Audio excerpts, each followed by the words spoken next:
The 4.5-inch Mark 8 naval gun is the standard naval rifle fitted to Royal Navy surface combatants, but many different nations also use this as their standard naval gun. It has a rich history, so shall we begin?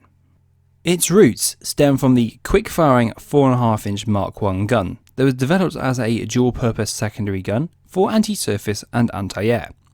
However, not to be taking another brief away from myself in the future, we're going to ignore that. That's a little bit of a nice to know history. So anyway, the Mark 8 was developed in the 1960s, designed to be fitted to the new Type 82 destroyer that were being developed. This new gun would be longer than the previous mount on previous destroyers. This weapon would be 55 calibers long instead of 45 calibers, found on vessels like the County class and the Whitby class. Conceived by the Royal Armaments Research and Development Establishment, the idea was to start off with the general firing 105mm or 4.1-inch gun off the FV433 self-propelled gun. The requirements for this gun was said to be unmanned, capable of getting off 90 rounds in 7.5 minutes, auto-loading, reliable, and be able to be fired from the upstream via an electro-optical camera. The mount that would come out of the design stage would be the Mod 0, a 114mm or 4.45-inch gun. Technically not 4.5 inches, but we shall gloss over that one. The mounting would use a hydraulic actuator for traverse and elevation, as well as the movements of the shell from the deep magazine to ramming. As alluded to earlier on, the mounting was designed to be an auto-loading system. This means there is no persons in the gunhouse. Instead, the shells are loaded onto a hydraulic arm that sends the shell from foredeck up to 2-deck below the mount, where it is then either loaded onto a 16-round circular rack for ready to use, or loaded straight into the hoist, straight to the gun.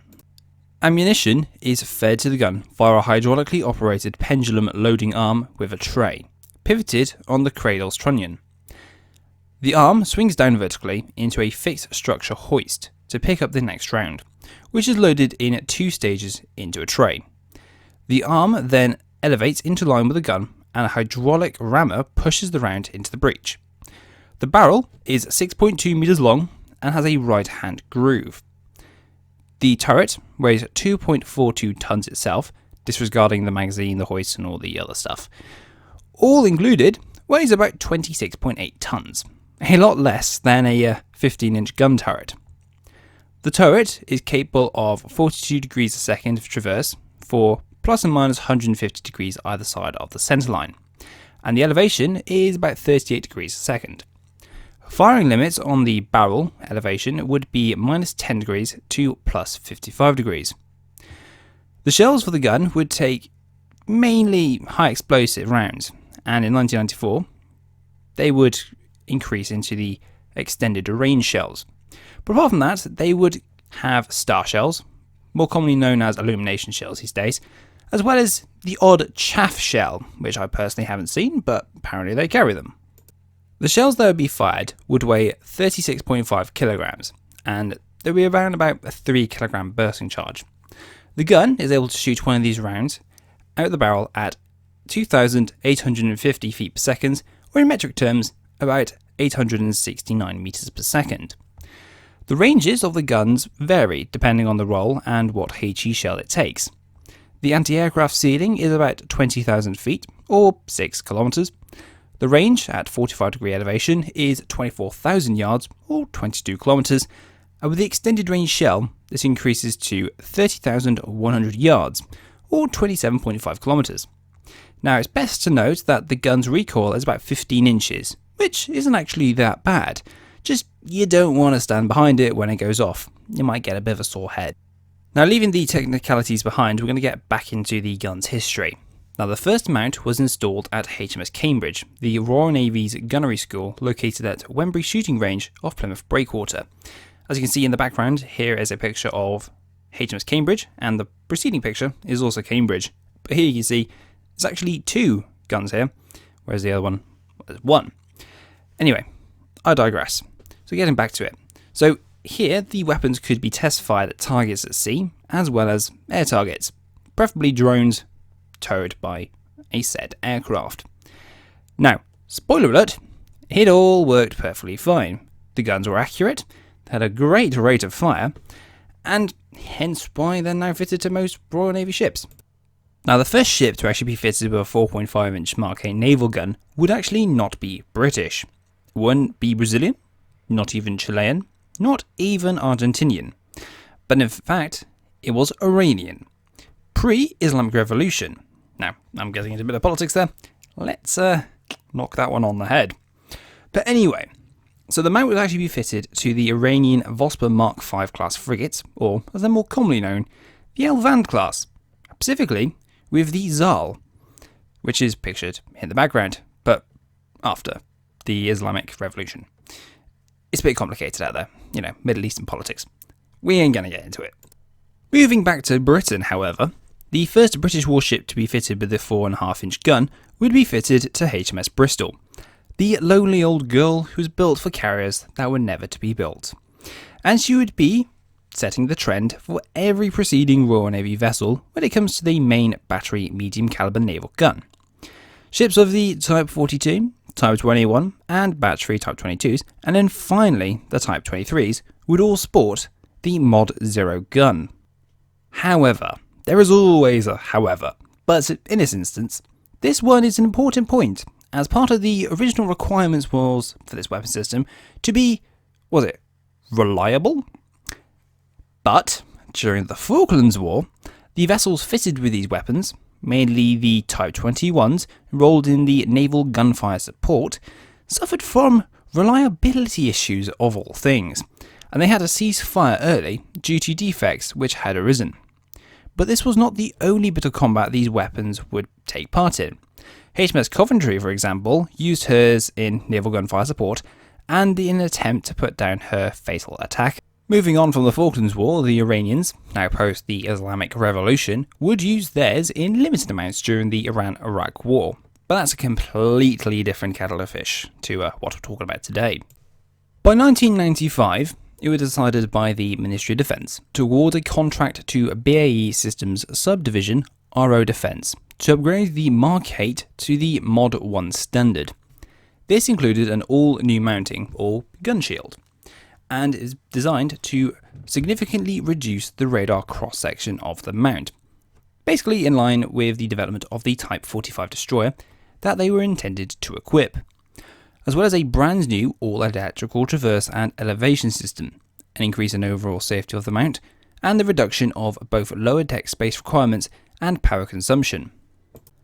The original plan for these upgrades was to order 25 of the mounts, these going to all the Type 22 batch 3s, the 23s, as well as 2 Type 42 batch 3 vessels, as well as one going to HMS Collingwood, the Royal Navy's Comms and Weapons Engineering School, which is now solely the Warfare School.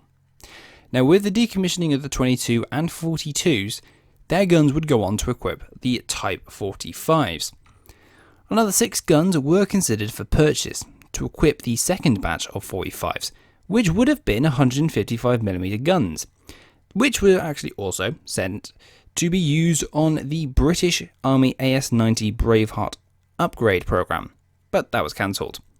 Now, it was likely that these weapons would have eventually fitted the Batch 1 45s as well, if time had basically been available, as well as the typical British thing of. The first test firing of the Mod 1 at sea took place in May 2001, when HMS Norfolk, the first ship to be fully equipped with the gun, would shoot up a target during BOST. Now, later in October of the same year, the first naval gunfire support shoot against shore targets was also conducted by Norfolk against targets on Cape Wrath in the north of Scotland, firing over 100 rounds at her targets. By 2003, 6 guns had been delivered and equipped to Royal Navy vessels. Over the following years, the rest of the 25 guns would be procured and equipped to various ship types of the Royal Navy, going on to have a fairly active career, serving in all over the world on many different. These weapons would score some safeguard kills when HMS Iron Duke provided naval gunfire support against gun battery positions in Libya, and HMS Liverpool would blow up a few anti-shipping batteries, both in part of Operation Unified Protector against Libya. Unlike the Mod 0, the Mod 1s were generally well liked by their crews, even gaining the nickname of the Croydon gun, after the red dwarf character of a similar appearance. On board a modern naval escort of the Royal Navy, the fire controls for these weapons would be a fixed joystick, with a movable thumb thing. It's basically in the centre. Move left, the turret goes left. Move it right, the turret goes right. Move it down, turret goes down. Move it up, the barrel goes up. It's that type of thing. From memory, the joystick has a button for a laser, as well as the button to switch the EOS camera, which controls the point of aim of the weapon. To fire the weapon, you need command authorization, usually given by the CO and then the PWO. Firing limits would be applied, and you would basically be safe to terrain, meaning there is nothing going to pop out of nowhere and accidentally get blown up. If all this criteria is green, the PWO will give the order for 4-5, engage. And then the killit gunner, sitting at the gun seat, will tap his foot on a foot pedal. The gun will fire, and the whole ship would shake. Surprised it's a foot pedal? Well, to be honest, so was I. I thought it was like a trigger with a big little red button saying fire, but oh well, never mind, eh? Despite the Mark 8 pedigree, the Type 45s are likely to be the final class of ship to be equipped with the Mark 8, and possibly the last ships in the world, with the Type 26s to be fitted with the American Mark 45 5-inch naval gun, as well as the purported successor for the Type 45s based on the 26. The 31s, however, will be fitted with a mixture of both as mounts, originally designed in Sweden but made in America. Finally, to round out this video, I'd like to say thank you very much to Whiskey 2 Shots, who's on my Discord server, who created this wonderful 4.5 3D model on Blender. However, I think next time, maybe put it on a warship instead of in the middle of nowhere. And also another thank you very much for helping me with the script for this video, as we worked into the very early hours last night to actually producing the script for today's video. So many thanks, mate. I hope to see you soon. Thank you very much for watching today's video. I hope you enjoyed it and learned something new. Before you go, don't forget to hit the like button, subscribe to the channel to stay up to date with my latest videos, as well as commenting, and if you want to, subscribe to the Patreon page to support the channel. All I need to say is, here's a sneak peek at next week's video.